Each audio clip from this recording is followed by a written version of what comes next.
नमस्कार, मी गणेश जाधव. जालना बातमीपत्रात आपल्या सगळ्यांचं स्वागत. या बातमीपत्राचे प्रायोजक आहेत संजीवनी मल्टी स्पेशालिटी हॉस्पिटल. आपल्या आरोग्याची संजीवनी. The skill to heal, the spirit to care. Gyan Sanjeevani foundation school शैक्षणिक वर्ष 2026-27 साठी प्रवेश सुरू.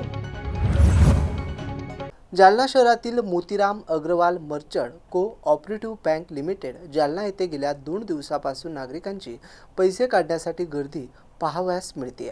अचानक बँक ग्राहकात पसरलेल्या अफवेमुळे ही गर्दी होत असल्याचं समोर आलंय. जालना शहरातील Motiram Agrawal merchant cooperative bank limited Jalna येथे गेल्या 2 दिवसापासून नागरिकांची पैसे काढण्यासाठी गर्दी दिसतीये. बँकेच्या वतीने सर्व सभासद, ग्राहक, ठेवीदार यांना जाहीर आवाहन करण्यात पोस्टर लावण्यात आले की मोतीराम अग्रवाल जालना मर्चंट को-ऑपरेटिव्ह बँकेचे डोंबिवली नागरिक सहकारी बँक लिमिटेड डोंबिवली पूर्व मध्ये विलीनीकरण होणार असून बँकेत असलेले चालू बचत सर्व प्रकारच्या मुदत ठेवीदार बँकेत जमा असलेले रक्कम मिळेल. सर्वांनी भावनिक न होता सहकार्य करावे असे पोस्टर बँकेच्या बाहेर लावण्यात आलं. परंतु नागरिक काही म्हणणं न ऐकता आमची ठेवी आम्हाला परत करावी हा आग्रह धरत असून आज चक्क शहरातील दोन्ही शाखा बंद करण्यात आल्या. सकाळपासूनच बिना जालन्यातील शनी मंदिर भागात असलेली मोतीराम जालना मर्चंट बँक येथे नागरिकांनी गर्दी केली होती. नेमकं काय होणार या बँकेचे याकडे सर्व जालना शहरवासियांचं लक्ष लागून आहे. बेरोजगारी, महागाई आणि सामाजिक विषमता आणि अभिव्यक्ती स्वातंत्र्यावर गदा ही भारतीय लोकशाही समोरील आव्हाने असून समतामूलक समाज व्यवस्थापनच लोकशाही आणि संविधान वाचवेल असे प्रतिपादन विद्यार्थी चळवळीचे नेते कन्हैया कुमार यांनी केलंय. जालना शहरातील स्वामी विवेकानंद हायस्कूलच्या मैदानावर सुरू असलेल्या डॉक्टर बाबासाहेब आंबेडकर व्याख्यानमालेचे दुसरे पुष्प गुंफताना ते बोलत होते.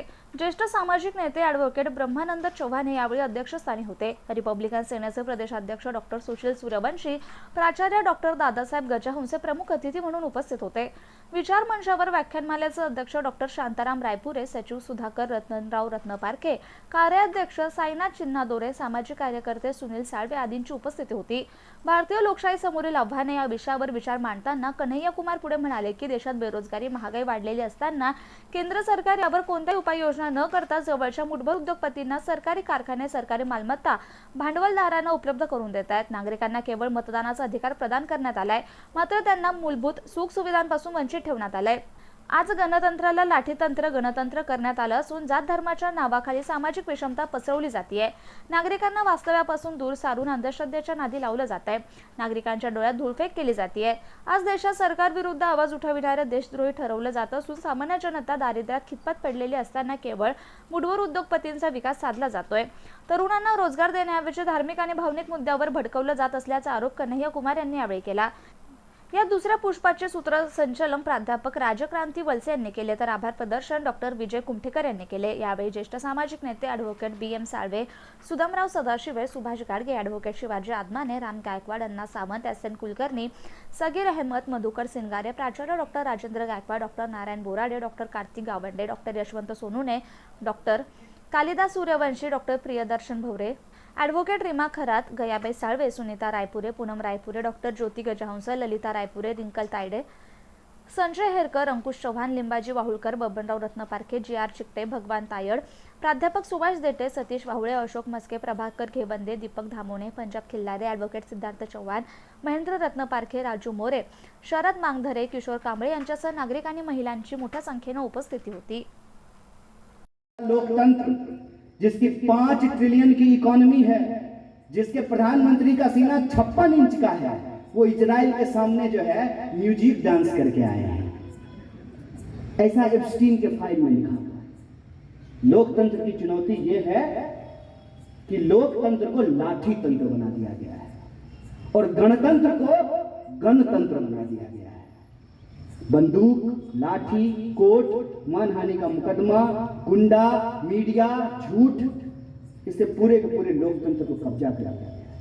इसीलिए आज जब हम डॉक्टर बाबा साहब भीमराव अंबेडकर को याद कर रहे हैं तो लोकतंत्र की आज के दौर में 3 सबसे बड़ी चुनौती है.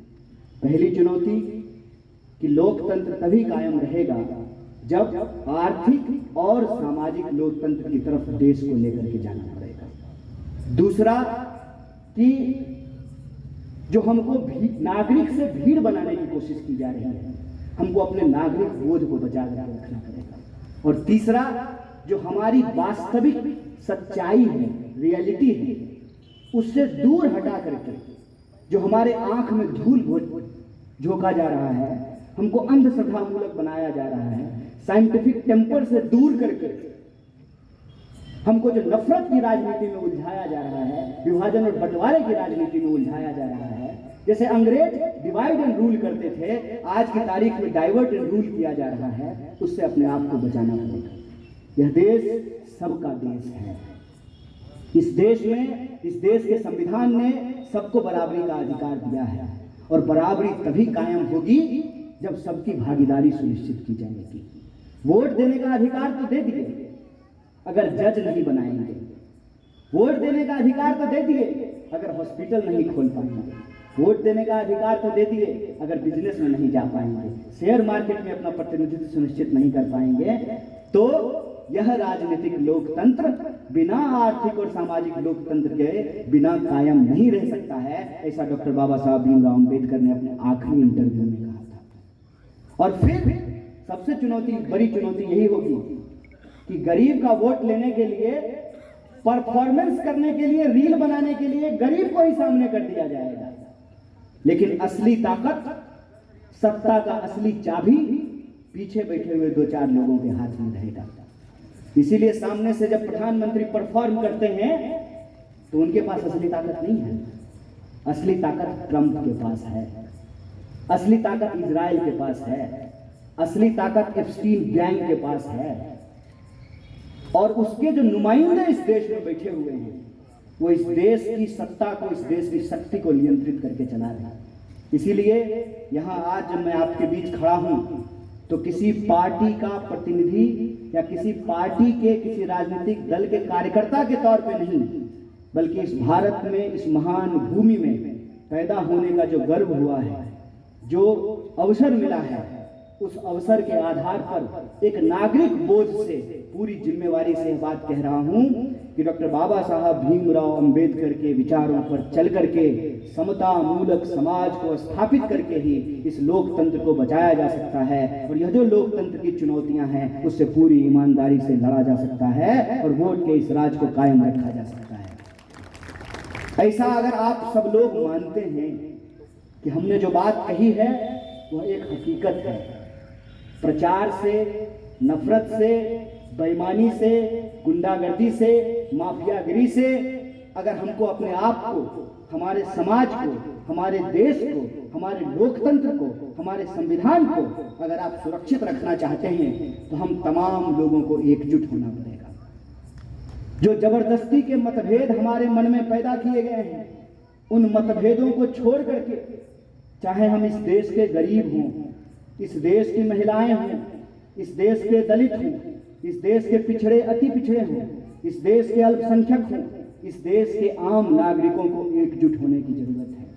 इस देश में चाहे गांधी को मानने वाले हों, चाहे मार्क्स को मानने वाले हों, चाहे अंबेडकर को मानने वाले हों, चाहे लोहिया को मानने वाले हों, कहने का तात्पर्य है चाहे अंबेडकरवादी हो, समाजवादी हो, साम्यवादी हो, गांधीवादी हो, उन तमाम समता मूलक विचारों को मानने वाले लोगों को एकजुट होना पड़ेगा।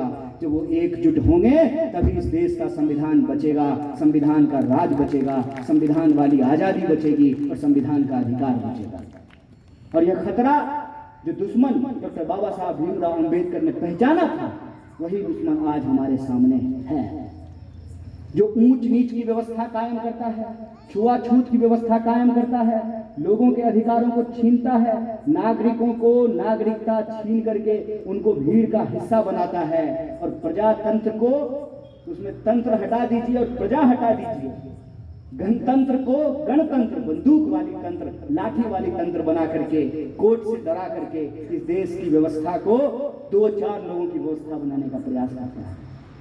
इसीलिए इस व्याख्यान माला के माध्यम से जो आज का विषय है लोकतंत्र और चुनौतियां, उस चुनौती को समझते हुए मैं आप तमाम लोगों के बीच इस निवेदन के साथ इस व्याख्यान को समाप्त करता हूं कि यह जो आजादी है, यह आजादी कोई कूपन नहीं है,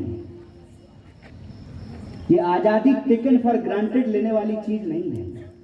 यह आजादी लंबे संघर्षों के बाद, बलिदानों के बाद और भारतीय चिंतन परंपरा में जो समता मूलक विचार हैं, चाहे वो बुद्ध के विचार हों, चारवाक के विचार हों, संतों महात्माओं के विचार हों, उस समता मूलक विचारों को लेकर चलने वाला जो हमारा संविधान है, उसकी रक्षा करके ही हम इस देश को बचा करके रख सकते हैं। और तब हम गर्व से कह सकते हैं यह भारत दुनिया का सबसे सुंदर देश था, सबसे सुंदर देश है, और इसको हम दुनिया का सबसे सुंदर देश बना करके रखेंगे। बहुत बहुत शुक्रिया, बहुत बहुत धन्यवाद। और इसी नारे के साथ एक बार पुनः डॉक्टर बाबा साहब भीमराव अम्बेडकर को याद करके अपनी बात को खत्म करूंगा। डॉक्टर बाबा साहब भीमराव अम्बेडकरांचा, डॉक्टर बाबा साहब भीमराव अम्बेडकरांचा। बहुत बहुत शुक्रिया, बहुत बहुत धन्यवाद। जालना शहरात भारतरत्न डॉक्टर बाबासाहेब आंबेडकर यांच्या 135व्या जयंतीनिमित्त विविध कार्यक्रमाची तयारी सुरू असताना मस्तगड परिसरातील आंबेडकर स्मारकांच्या सुशोभीकरणाचं काम वेगानं सुरू करण्यात आलं आहे।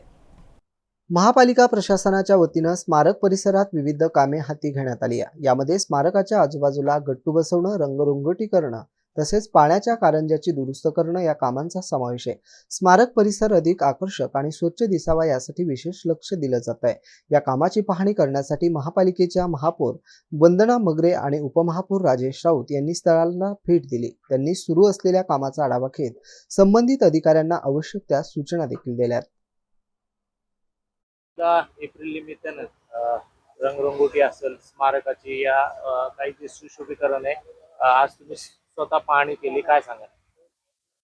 आज 14 एप्रिलच्या निमित्तानं पूर्वतयारी सुरू आहे। त्या निमित्तानं पुतळ्याचं सुशोभीकरण असेल, रंगरंगोटी असेल किंवा ब्लॉक असेल व हरियाळी जे टाकण्याचं काम जे आहे ते सुरू आहे। पूर्ण 14 एप्रिलची सर्व पूर्वतयारी आहे ती 12-13 तारखेपर्यंत नक्कीच पूर्ण होईल। रंगाचं काम असेल, बाहेर गट्टूचं काम असेल, सन्माननीय उपमहापौर साहेब व सर्व जे कर्मचारी आहेत आम्ही सर्वांनी येऊन इथं पाहणी केली। ते काय सांगाल, आज पाहणी केली तुम्ही? भारतरत्न डॉक्टर बाबासाहेब आंबेडकर यांच्या जयंतीच्या निमित्ताने आज माननीय महापौर या ठिकाणी कर्मचारी अधिकारी महानगरपालिकेच्या वतीनं रंगरंगोटी असेल, या ठिकाणी फ्लोअर ब्लॉक असेल आणि लॉन हिरवळ या सर्व गोष्टी या ठिकाणी व्यवस्थितपणे 14 एप्रिल पूर्वी व्हायला पाहिजे अशा पद्धतीच्या सूचना या ठिकाणी देण्यात आल्या आहेत। आणि जयंती ही सर्वांनी उत्साहाने या ठिकाणी साजरी करावी। त्या अगोदर 11 तारखेला महात्मा फुले यांची सुद्धा जयंती आहे आणि महात्मा फुले जयंतीची सुद्धा आमची या ठिकाणी तयारी आहे। ओला कचरा, सुका आणि घातक कचरा वेगळा करा असं आवाहन जालना शहर महापालिका प्रशासनाने नागरिकांना केलं आहे। हा नियम न पाळल्यास दंडाची कारवाई करण्यात येईल असा इशारा देखील महापालिका प्रशासनाने दिला आहे। जालना शहर महापालिकेकडून कचरा वर्गीकरणाबाबत महत्त्वाचं आवाहन करण्यात आलं आहे। कचरा व्यवस्थापन नियम 2016 आणि 2026 यानुसार आता घरगुती तसेच व्यावसायिक कचऱ्याचे ओला आणि सुका खातं अशा 3 प्रकारात वर्गीकरण करणे बंधनकारक आले आहे। शहरातील नागरिक, गृहनिर्माण सोसायट्या आणि व्यावसायिक आस्थापनांनी कचरा उगमस्थानीच वेगळा करावा असे आवाहन करण्यात आले। ओला कचरा हिरव्या डब्यात, सुका कचरा निळ्या डब्यात तर घातक कचरा लाल डब्यात टाकण्याच्या सूचना देण्यात आल्या। महापालिकेच्या कचरा गाड्यांना कचरा देताना तो वेगळा करूनच द्यावा, अन्यथा मिश्र कचरा स्वीकारला जाणार नाही। तसेच मोठ्या सोसायट्यांना स्वतःच्या स्तरावर कचरा व्यवस्थापन प्रकल्प राबवण्याचे निर्देशही देण्यात आले। नियमाचे उल्लंघन करणाऱ्यांवर दंडात्मक कारवाई करण्यात येणार असून माझे शहर माझी जबाबदारी या उपक्रमाअंतर्गत नागरिकांनी सहकार्य करावे असं आवाहन जालना महापालिकेच्या सहाय्यक आयुक्त सुप्रिया चव्हाण यांनी केलंय। आईच्या मृत्यूनंतर वडील दुसरे लग्न करत असल्याचा राग मनात धरून मुलानेच वडिलाचा खून केलाय। अंबड तालुक्यातील रुई येथील या घटनेनं परिसरात एकच खळबळ उडाली आहे।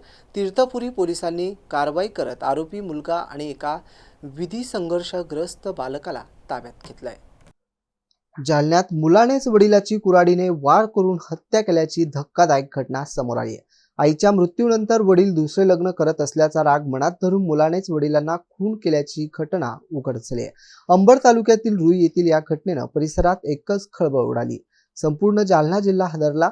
या प्रकरणी तीर्थपुरी पोलिसांनी तत्काळ कारवाई करत आरोपी मुलगा आणि एका विधी संघर्षाग्रस्त बालकाला ताब्यात घेतलाय. विशाल दिलीप राजगुरू असं ताब्यात घेतलेल्या आरोपीचं नाव आहे. तर मिळालेल्या माहितीनुसार अंबड तालुक्यातील रुई येथे आज सकाळी दिलीप धुराजी राजगुरू वय 45 वर्ष यांचा मृतदेह त्यांच्या घराच्या गच्चीवर रक्ताच्या थारोळ्यात आढळून आला.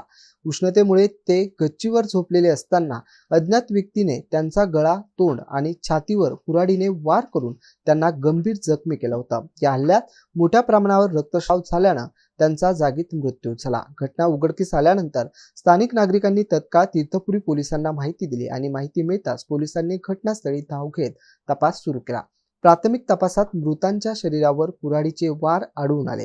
या प्रकरणी प्रल्हाद थुराजी राजगुरू यांच्या फिर्यादीवरून पोलिसात खुनाचा गुन्हा दाखल करण्यात आला. दरम्यान मयत दिलीप राजगुरू यांच्या पत्नीचे निधन झाले असून ते दुसरे लग्न करण्याच्या तयारीत होते.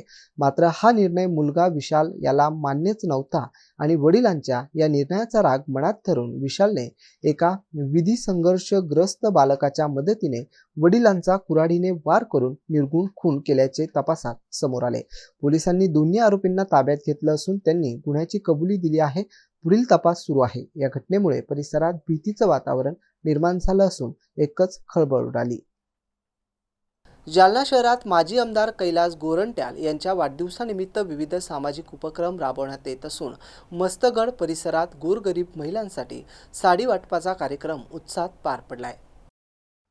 नगरसेवक महावीर ढक्का मित्रमंडळाच्या वतीनं आयोजित या कार्यक्रमात मोठ्या संख्येनं महिलांनी सहभाग नोंदवला. गरजू महिलांना साड्यांचं वाटप करून त्यांच्या चेहऱ्यावर आनंद फुलवण्याचा प्रयत्न करण्यात आला. वाढदिवसाच्या निमित्तानं केवळ शुभेच्छा देण्यापेक्षा समाजासाठी काहीतरी करण्याचा संदेश या उपक्रमातून देण्यात आलाय.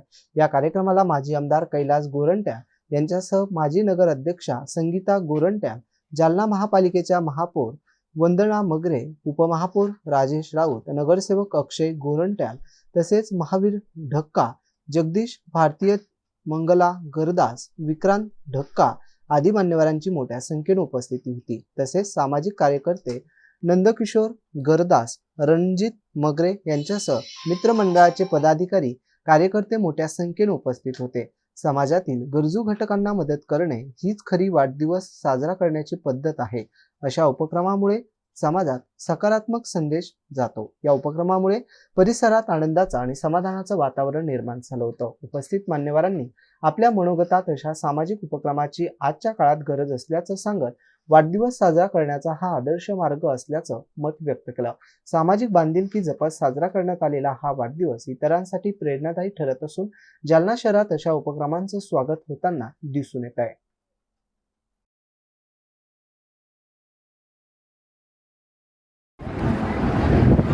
मेरे बड़े भाई का जन्मदिन एक दिन लेट करा है हमने और हमारे भाई संगीता भाई गोरंट्याल अक्षय भैया जानना की महापौर वंदना भाई मगरे, मित्र राजेश राऊत, संगीत के किशोर काका, झारखंडे जी, बाबू साहेब. उद्या 10 पूर्ण सप्ताहात माझा वाढदिवस साजरा झालेला आहे आणि जालन्याचा प्रत्येक माणूसच मला शुभेच्छा दिलेली आहे. म्हणून आम्ही जे काम केलं त्याची कौतुक आम्हाला या 6 दिवसात भेटतो आहे. असं मी निश्चित महावीर भैया एक सक्षम नेतृत्व आहे, एक चांगला धारधरीचा काम करणारा माणूस आहे. ते फक्त निवडून आल्यानंतर विसरून जात नाही, निवडून आल्यानंतर काही ना काही गोंधळ ठेवतात. नगर परिषदेचे नालीस असेल, रोड असेल, लाईट असेल किंवा जे दिव्याबत्तीचं काम असेल ते सर्व करतात.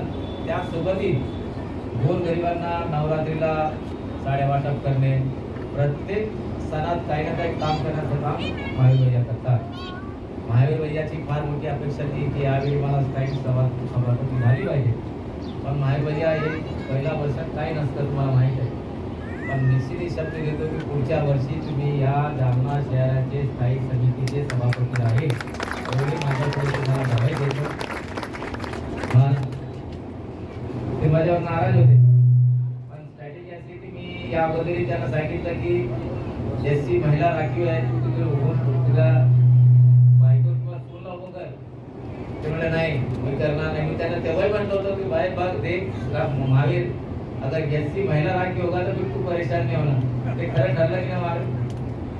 पण निश्चित झालं जे गेलं गंगेत टाका, पण निश्चितही महावीर भैया सांगतो की प्रथम वर्षी काही नसतं काही नाही, पण पुढच्या वर्षी 100% महावीर भैयाला स्टँडिंग सभापती मी करणार असं माझ्याकडून त्यांना आश्वासन देतो. त्यांच्या हस्ते चांगले काम होईल. महावीर भैया आपण निवडून आले, कोणाला काही वाईट बोलायचं नाही, विसरून जायचं. ते लहान स्कॅन त्या लोकांना आपण बोलून मोठा करू नका. आपल्याला डेव्हलपमेंटचं काम करायचं आहे.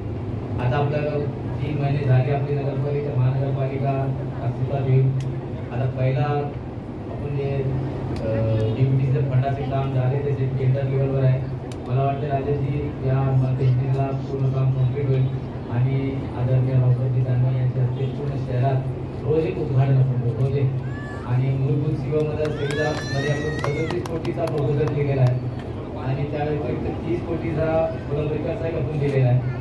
त्याला फॉलो जर केला तर मला वाटतं की जून-जुलैमध्ये पैसे येईल आणि तेही आपण काम लवकरच सुरू करू असं आश्वासन देतो. नवीन DBTC तोपर्यंत येईल त्यातही आपण 100% पैसे घेऊ, म्हणजे आपण जेवढे शासनाचे पैसे येईल ते आपल्या लोकांच्या सुखसुविधासाठी आपण उपयोग करू असं मी माझ्याकडून तुम्हाला शब्द देतो. आपण सर्वांचा मी पुन्हा धन्यवाद व्यक्त करून जय हिंद. याबरोबरच हे बातमीपत्र संपलं. पुन्हा भेटूया जालना बातमीपत्रात. तोपर्यंत नमस्कार.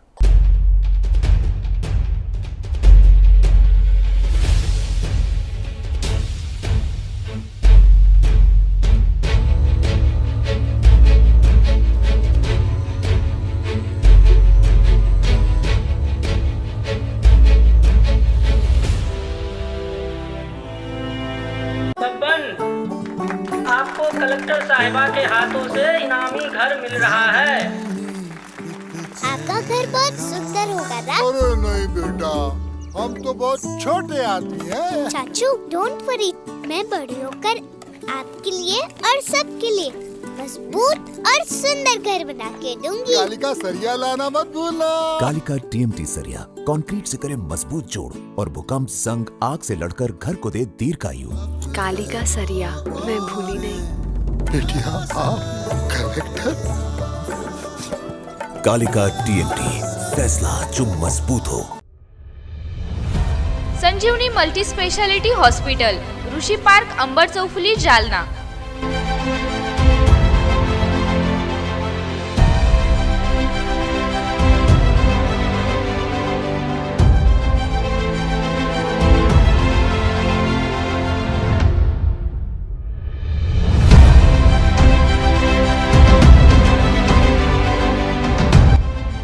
महात्मा ज्योतिबा फुले जन आरोग्य योजना आणि प्रधानमंत्री जन आरोग्य आयुष्मान भारत योजना उपलब्ध.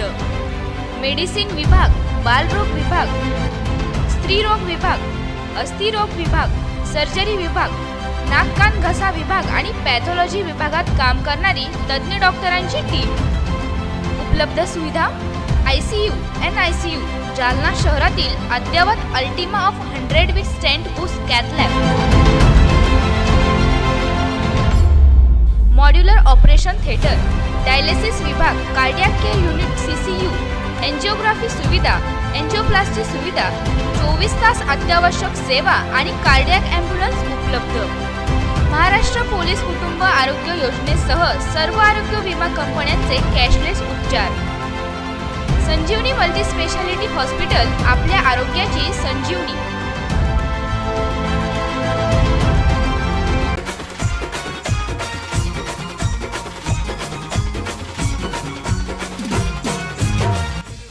जालना शहरात डॉक्टर बाबासाहेब आंबेडकर व्याख्यानमाला 2026चं भव्य आयोजन.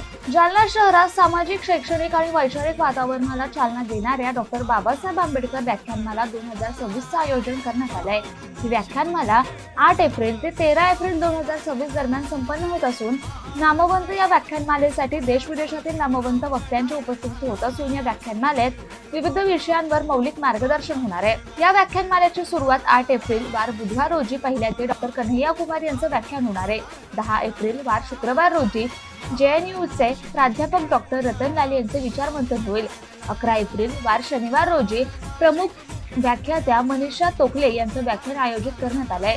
12 एप्रिल वार रविवार रोजी शमीभा पाटील यांचं प्रेरणादायी मार्गदर्शन होणार आहे. तर 13 एप्रिल रोजी पुणे येथील राखी चौरे यांच्या भीमाची वाघीण या भीमगीतांच्या बहारदार कार्यक्रमाने या व्याख्यानमालेचा समारोप करण्यात येणार आहे. दररोज सायंकाळी 7 वाजता होणाऱ्या या व्याख्यानमालेत जालना शहरातील नागरिकांनी मोठ्या संख्येने उपस्थित राहावं असं आवाहन आयोजकांनी केलंय. या कार्यक्रमाचे आयोजन डॉक्टर बाबासाहेब आंबेडकर व्याख्यानमाला 2026 समितीच्या वतीने करण्यात आले असून अध्यक्ष प्राध्यापक डॉक्टर शांताराम रायपुरे आणि सचिव सुधाकर भाई रत्नपारखे यांच्यासह सर्व पदाधिकाऱ्यांनी उपस्थित राहण्याचं आवाहन केलंय.